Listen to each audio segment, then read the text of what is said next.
नमस्कार, राजस्थान समाचार में आपका स्वागत है। पेश है राजस्थान की खास खबरें। जोधपुर लोकसभा सीट पर अशोक गहलोत का रहा दबदबा। राजस्थान के जोधपुर लोकसभा संसदीय क्षेत्र में अब तक हुए चुनाव में कांग्रेस का दबदबा रहा है। इस सीट से राजस्थान के पूर्व मुख्यमंत्री अशोक गहलोत सर्वाधिक 5 बार चुनाव जीतकर संसद पहुंचे हैं। जोधपुर अशोक गहलोत का गृहनगर है।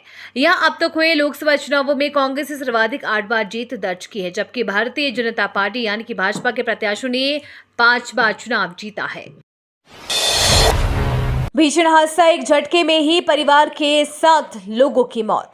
राजस्थान के चूरू सरासा स्टेट हाईवे पर भीषण सड़क हादसा हुआ है। सीकर के फतेहपुर में तेज रफ्तार कार ट्रक से टकरा गई। इस हादसे में कार में आग लगने से दंपति और उनकी 2 बेटियों समेत 7 लोग जिंदा जल गए। सारे लोगों ने बताया कि जब तक लोगों को कार से बाहर निकालते कार जलकर खाक हो चुकी थी। कार सवार परिवार यूपी के मेरठ का रहने वाला था। विश्व मोहन भट्ट और गुलाबो समेत 11 पद्म पुरस्कार विजेता भाजपा में शामिल। राजस्थान के पद्म पुरस्कार से सम्मानित 11 विभूतियों ने रविवार को भाजपा के प्रदेश मुख्यालय में पार्टी की सदस्यता ली है। इनमें ग्रैमी पुरस्कार से सम्मानित पंडित विश्व मोहन भट्ट और कालबेलिया नृत्य को विदेशों तक पहुंचाने वाली प्रसिद्ध नृत्यांगना गुलाबो सपेरा भी शामिल है। भाजपा नेता अरुण चतुर्वेदी ने बताया कि पंडित विश्व मोहन भट्ट, नृत्यांगना गुलाबो सपेरा, शाकिर अली, गजल गायक उस्ताद अहमद हुसैन, मोहम्मद हुसैन, तिलक गीताई, ध्रुपद गायिका मधु भट्ट तेलंग, मुन्ना मास्टर, रामकिशोर डेरेवाला, गोपाल सैनी और शिल्प गुरु मोहन लाल सोनी सहित कला जगत से जुड़ी कई हस्तियों ने कल प्रधानमंत्री नरेंद्र मोदी की नीतियों में भरोसा जताकर भाजपा ज्वाइन की है। वादे किए वो पूरे नहीं हुए, बीजेपी के घोषणा पत्र पर अशोक गहलोत। राजस्थान के पूर्व मुख्यमंत्री अशोक गहलोत ने बीजेपी के घोषणा पत्र पर निशाना साधा है। गहलोत ने कहा कि उन्होंने वादे किए पूरे नहीं हुए हैं। 2014-2019 में जो माहौल था अब वो नहीं है। इन्होंने जो भी वादे किए वो पूरे नहीं हुए। इतने मुद्दे इनके सामने आ चुके हैं कि अब वो बीजेपी में विश्वसनीयता वाली बात नहीं रहे। ये मोदी के नाम पर कब तक राजनीति करेंगे। अशोक गहलोत ने आगे कहा, मैं समझता हूं कि इस बार माहौल बदला हुआ लगता है और चौंकाने वाले परिणाम आ सकते हैं।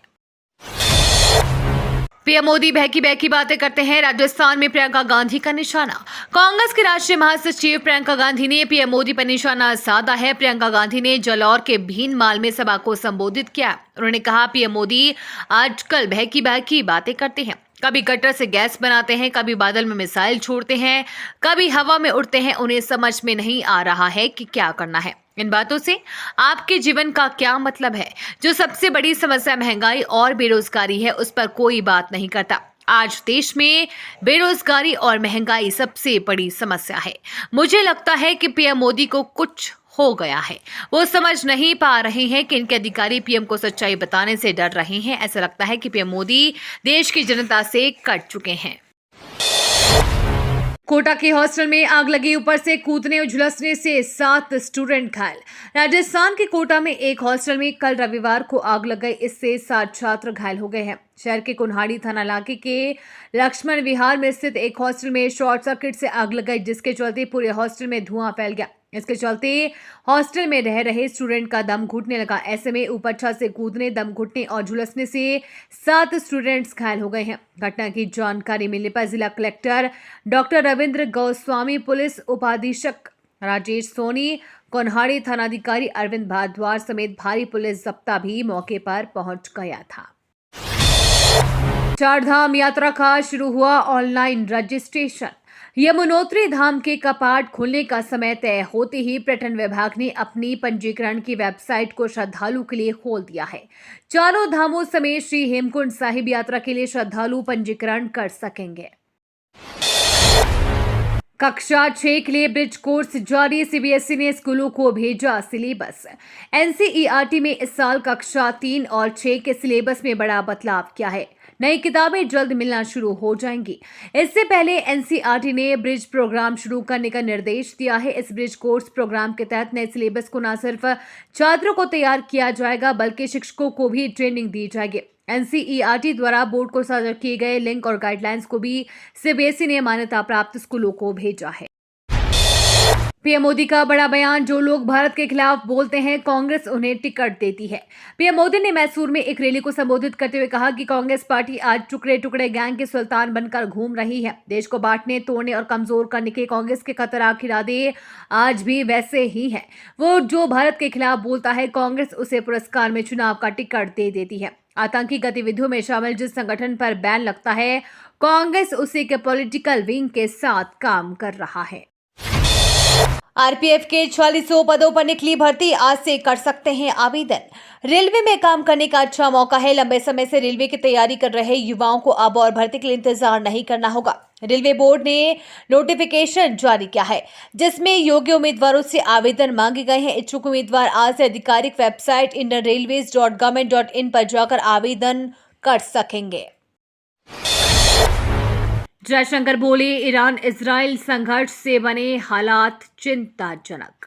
ईरान ने इजराइल पर हवाई हमला बोला है। बताया गया है कि ईरान ने इजराइल पर करीब 200 से ज्यादा ड्रोन्स और मिसाइल दागी है। इनमें बैलिस्टिक मिसाइलें और क्रूज मिसाइलें शामिल हैं। इस हमले के बाद क्षेत्रीय तनाव उभरना तय माना जा रहा है। दोनों देशों के बीच संघर्ष की संभावना को देखते हुए भारत के विदेश मंत्रालय की तरफ से भी बयान जारी किया गया है। गौरतलब है कि सीरिया में कुछ दिन पहले ही एक हमले में ईरान की विशेष सेना रेवोल्यूशनरी गार्ड्स के कुछ सैनिक और कमांडर की जान गई थी। राजस्थान में अब की बार ज्यादा सीटें जीतेगी कांग्रेस, सचिन पायलट। पूर्व डिप्टी सीएम सचिन पायलट ने दावा किया है कि कांग्रेस इस चुनाव में भाजपा से ज्यादा सीट जीतेगी। उनकी नजर में जनता भाजपा शासन से उकता चुकी है। राज्य में गठबंधन पर पायलट ने पहली बार चुप्पी तोड़ी। वो बोले, सीट छोड़ना किसी को अच्छा नहीं लगता, पर गठबंधन का धर्म निभाना पड़ता है। राजस्थान में पूरी कांग्रेस एकजुट है। रविंद्र सिंह भाटी समेत तीनों प्रत्याशी पहले भी कर चुके हैं त्रिकोणीय संघर्ष का सामना। बाड़मेर, जैसलमेर लोकसभा चुनाव के तीनों प्रत्याशियों के लिए त्रिकोण नई बात नहीं है। वे इससे पहले भी इन परिस्थितियों से गुजर चुके हैं। रोचकता ये है कि भाजपा के कैलाश चौधरी और उमेदा राम बायतू में ऐसा त्रिकोणीय मुकाबला पहले भी कर चुके हैं। उमेदा राम ने तो विधानसभा चुनावों में 2 बार त्रिकोण में भाजपा को तीसरे नंबर पर रखा है। रविंद्र सिंह भाटी शिव में चतुष्टकोण से जीत कर आए हैं। 2023 के विधानसभा चुनावों से शिव से भाजपा ने स्वरूप सिंह खारा को प्रत्याशी बनाया और कांग्रेस ने अमीन खां को। रविंद्र सिंह भाटी ने बगावत कली और इधर कांग्रेस के जिला अध्यक्ष फतेहा खान ने। यहां रोचक चतुष्कोणी मुकाबला हुआ। इस मुकाबले में रविंद्र सिंह भाटी जीते और दूसरे नंबर पर फतेहा खान रहे। तीसरे नंबर पर अमीन खां और चौथे पर स्वरूप सिंह। पोस्टपोन हो गई वरुण धवन की बेबी जॉन की release date. Bollywood actor Varun Dhawan अपनी अपकमिंग फिल्म बेबी जॉन को लेकर चर्चा में बने हुए हैं। जानकारी के अनुसार बेबी जॉन की रिलीज डेट पोस्टपोन कर दी गई है। चर्चा है कि फिल्म का प्रोडक्शन और पोस्ट प्रोडक्शन वर्क अभी तक पूरा नहीं हो पाया है। पहले यह फिल्म 31 मई को रिलीज होने वाली थी। नई रिलीज डेट के बारे में अभी कुछ भी नहीं कहा गया है। राज्यवर्धन राठौड़ बोले, पिछले 5 साल क्यों नहीं आई प्रियंका गांधी को राजस्थान की महिलाओं और युवाओं की याद। इस बार दौसा संसदीय सीट पर भाजपा और कांग्रेस के बीच टक्कर है। यही वजह है कि यहां दोनों ही दलों के नेताओं की लगातार सक्रियता बनी हुई है। इसी बीच अब 8 सोमवार को कांग्रेस की राष्ट्रीय महासचिव प्रियंका गांधी वाड्रा जिले के दौरे पर आ रही है। यहां वो बांदी कुई में जनसभा को संबोधित करेंगी। वहीं प्रियंका की सभा से पहले रविवार को मीडिया कर्मियों से मुखातिब हुई मंत्री राज्यवर्धन सिंह राठौड़ ने गांधी परिवार पर जमकर निशाना साधा। उन्होंने कहा कि प्रियंका गांधी, राहुल गांधी और इनका परिवार पिछले 5 सालों में जब भी यहां आया हुआ था, वो कभी राज्य की जनता से नहीं मिलते थे, सिर्फ भ्रमण के लिए यहां आते थे।